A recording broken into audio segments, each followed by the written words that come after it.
Hello traders, FX Pip Collector here. Today is Thursday, December 5th, and I'm going to be analyzing the Euro Yen, starting on the monthly, working my way all the way down to the 1 hour time frame for the full top-down analysis.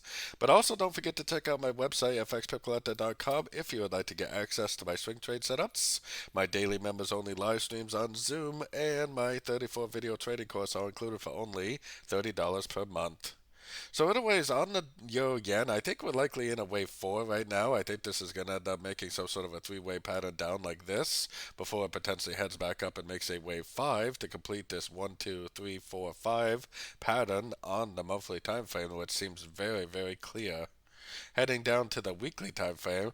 Now we have to keep in mind that it does look like a complete 1, 2, 3 up, and if it is a complete 1, 2, 3 up, then it will keep on trending down. But I definitely see the possibility of this being like impulsive up A, 3 waves down B, and then it goes up again, and that would be the A, B, C of wave B that we would be looking for, and then it would continue the downtrend. One of the reasons why I think that this right here is the more likely scenario is because that would kind of match the wave 2 down here when you're talking about the time scale. Wave 2s and wave 4s should last around the same time on the time scale. Heading down to the daily time frame, I mean, the trend is definitely still down on the daily, and to me, it looks like a 1, 2, 3, so I don't think we're going to just reverse to the upside. But if it goes up, comes down, makes a double bottom, then goes up and breaks structure, making that wave 4, making that wave 5, then heck yeah, I definitely will be looking for longs. But unless I see this picture right here, I'm definitely still looking for shorts because, like I said, it looks like a possible end of a crescent already. It could easily make another crescent, make a new low, make another crescent, make a new low, and just keep on trending down. So let's take it down to the 4 hour time frame. So on the 4 hour time frame, we got our Fibonacci retracement on this whole move down, which we definitely do have a breaker structure. Pretty much proves to me that this whole move down is complete.